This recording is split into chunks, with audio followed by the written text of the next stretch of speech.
하나님의 오늘 우리에게 주신 말씀은 사무엘하 9장 9절에서 13절까지의 말씀입니다. 한 절씩 교독하도록 하겠습니다.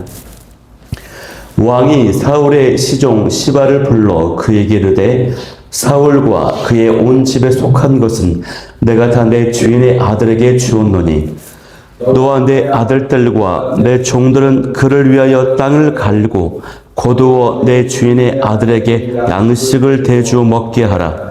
그러나 내 주인의 아들 무비보셋은 항상 내 상에서 떡을 먹으리라 하니라. 시바는 아들이 15명이요 종이 20명이라.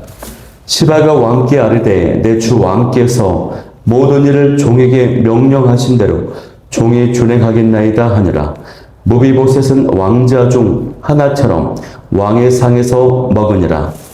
무비보셋에게 어린 아들 하나가 있으니 이름은 미가더라. 시바의 집에 사는 자마다 무비보셋의 종이 되니라. 함께 읽겠습니다. 무비보셋이 항상 왕의 상에서 먹음으로 예루살렘에 사니라. 그는 두 발을 다 절더라. 아멘. 왕의 상에서 먹으니라 라는 제목으로 말씀을 나누도록 하겠습니다. 오늘 본문은 다윗이 요나단과 맺은 그 언약에 따라서 무비보셋에게 은총을 베푸는 내용입니다. 그런데 그 방식을 먼저 보면요, 다윗이 사울의 종이었던 시바에게 무비보셋을 먼저 섬기도록 명령합니다. 9절에 보니까 왕이 사울의 시종 시바를 불러 그에게 이르되 사울과 그의 온 집에 속한 것은 내가 다 내 주인의 아들에게 주었노니 그랬죠. 10절 상반절에도 보면은 너와 내 아들들과 내 종들은 그를 위하여 땅을 갈고 거두어서 내 주인의 아들에게 양식을 대주어 먹게 하라 그랬습니다. 그런데도 10절 후반절에요, 주목할 만한 기록이 있죠. 그것은 뭐냐면 이 시바가 사울의 종이었음에도 불구하고 그에게는 아들이 10명이나 15이나 있었고 이 종도 20명이나 있었다고 하는 것입니다.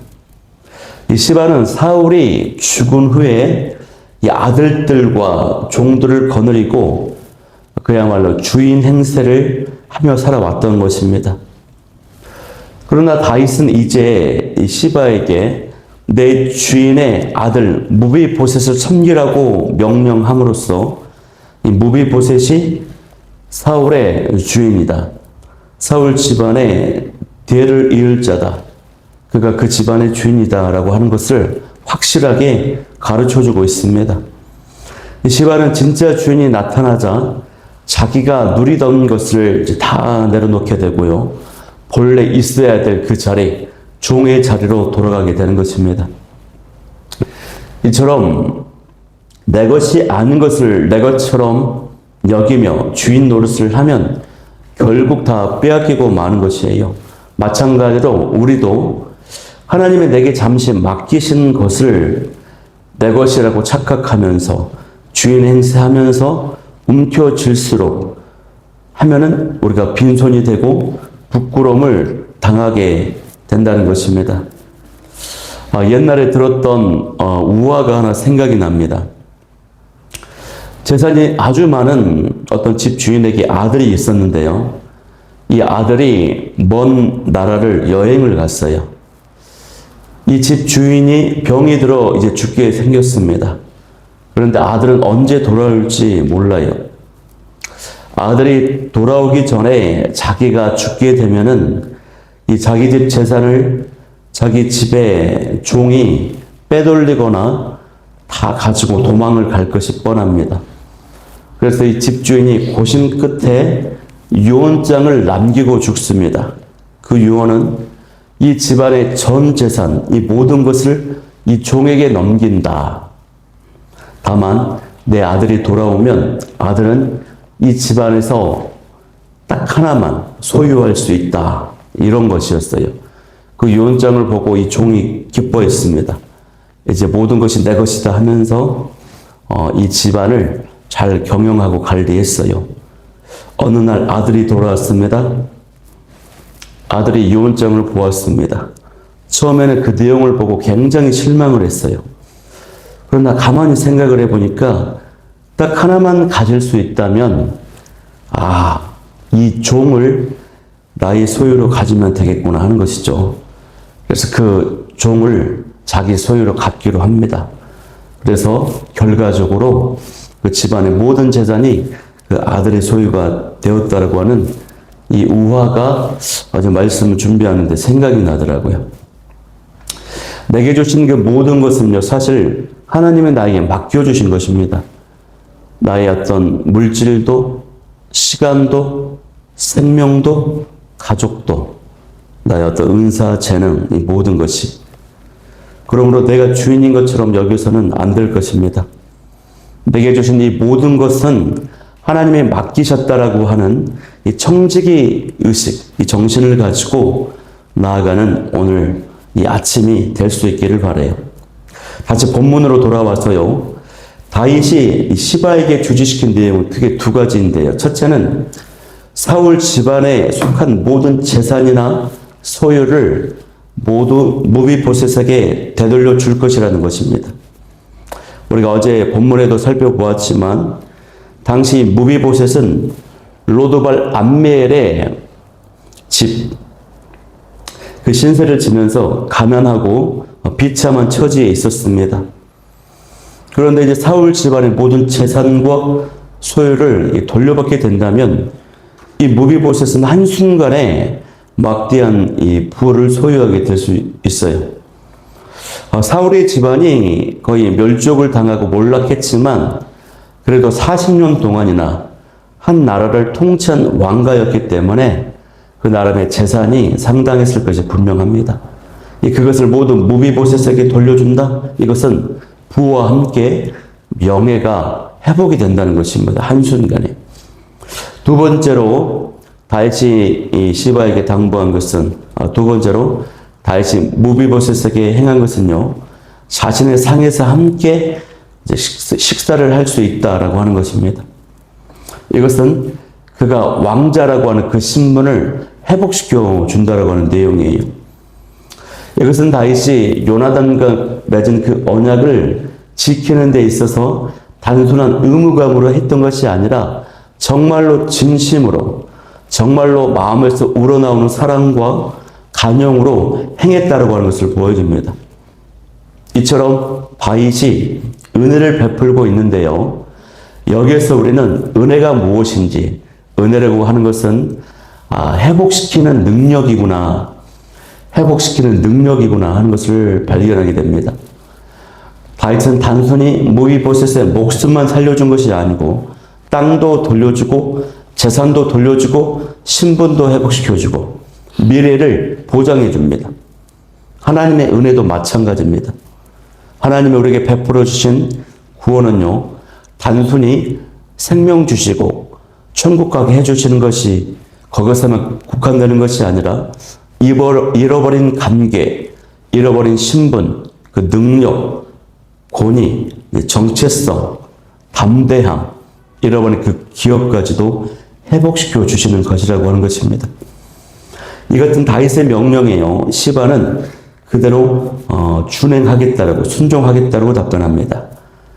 11절에 시바가 왕께 아뢰되 내 주 왕께서 모든 일을 종에게 명령하신 대로 종이 준행하겠나이다 그랬습니다. 이때 시바가 정말 순종하는 마음으로 충성스러운 마음 때문에 그랬을까요? 그러지 않습니다.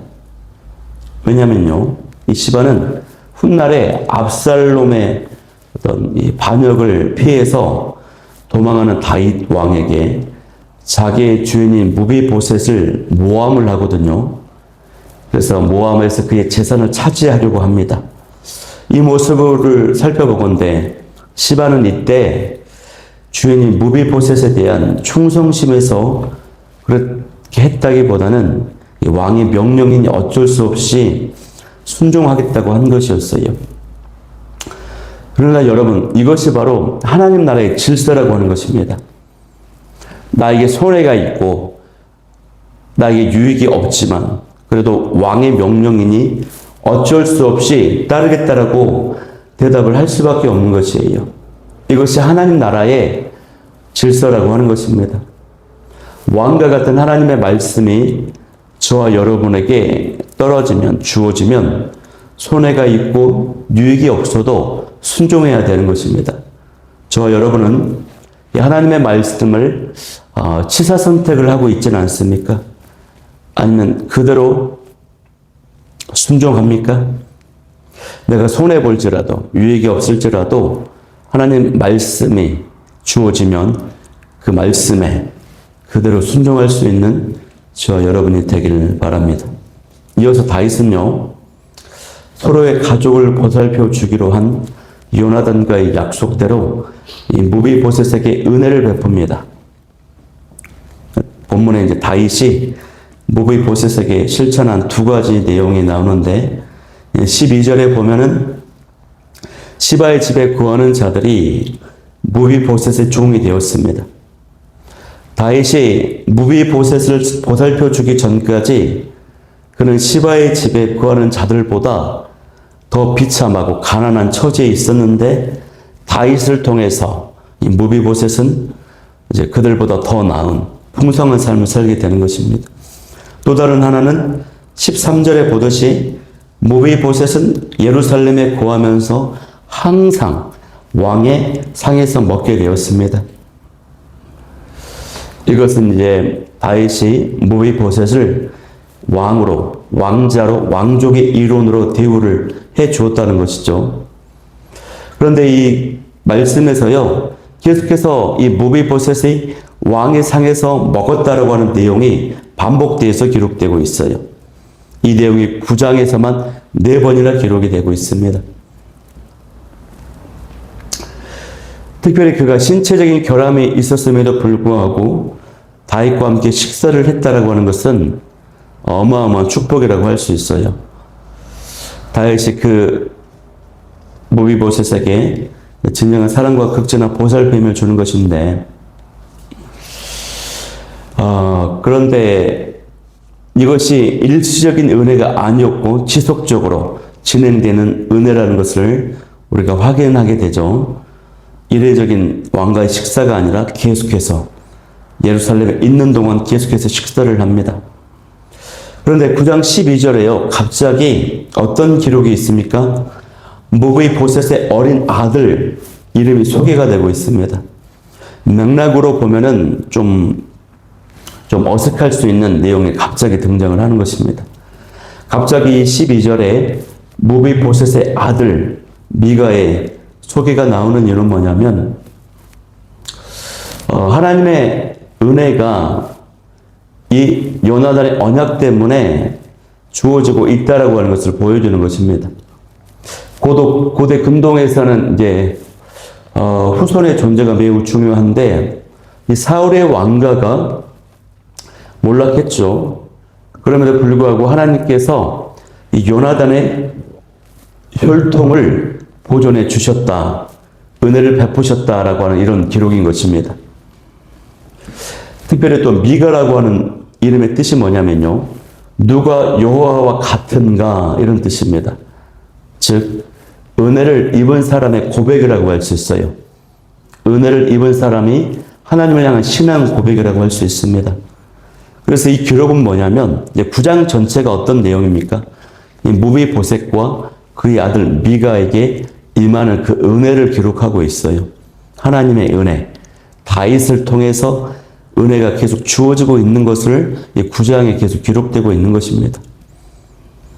이처럼요, 이것은 무엇을 가리킵니까? 오늘날 예수님을 믿는 성도들에게 주어진 은혜가 어떤 것인지를 상징적으로 보여주는 기록이 사무엘하 9장이라고 하는 것입니다. 이 내용을 이제 정리하는 입장에서 세 가지로 우리가 받은 은혜를 생각해 볼 수 있어요. 첫 번째는요, 다윗은 멸족이 되어서 마땅한 두려움 가운데 있는 무비보셋에게 무서워하지 말라라고 그랬습니다. 평안을 선포했어요. 저와 여러분도 지혜로 인해서 죽음과 두려움에 처한 운명이었지만 예수님 안에서 진정한 평안과 안식을 얻게 된 것입니다. 믿는 자와 믿지 않는 자의 이 모습이 이 땅에 사는 동안에는 겉모습 보기에는 별반 다를 게 없어 보여요. 그러나 그 종국에 가서 인생의 결론에 가서 보면은 하늘과 땅 차이보다 더 큰 차이가 나타난다는 것입니다. 이것이 우리가 두려워하지 않아야 될 평안할 수 있는 이유입니다. 두 번째는 다윗이 무비보셋에게 잃어버렸던 그 기업을 회복시켜 주셨던 것처럼 예수님 믿는 성도에게는요, 어마어마한 기업이 주어졌다라고 하는 것이에요. 우리가 가지고 있는 이 기업은 천국에 대한 것도 있지만 이 땅에서 기도 응답의 축복도 있습니다. 또 약속의 말씀이 있습니다. 성령께서 동행하시고 인도해 주십니다. 이 모든 것이 하나님이 주신 기업이라고 할 수 있어요. 내 영혼이 잘됨 같이 범사가 잘되는 그 축복이 있습니다. 이것이 다윗이 무비보셋에게 기업을 회복시켜 주셨던 그 은혜가 우리에게 있다는 것입니다. 마지막 세 번째는 신분의 회복입니다. 다윗이 무비보셋에게 왕의 상에서 먹도록 그렇게 그를 배려해주고 그의 신분을 회복시켜 준 것처럼 우리가 예수님 때문에 예수님 믿음으로 사단 마귀의 자녀에서 하나님의 자녀로 죄의 노예에서 주의 종으로 신분이 바뀌었다라고 하는 것입니다. 이런 놀라운 은혜가 우리에게 주어졌어요. 이처럼 세 가지 축복이 우리에게 있습니다.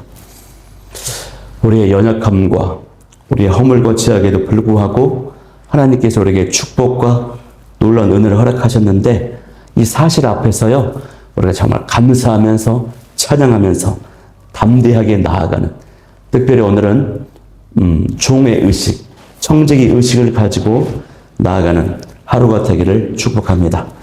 오늘 사무엘하 9장 말씀 마무리되는 시점에서 말씀 붙잡고 기도할 때 첫 번째, 내가 주인 삼은 모든 것을 내려놓고 종의 자세, 청지기 자세를 가지고 살아가게 도와주옵소서.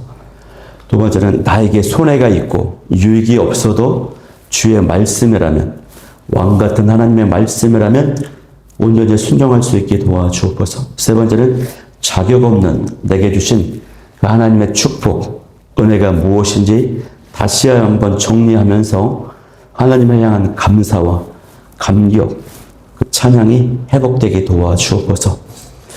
우리 기도 제목 가지고 기도하겠습니다.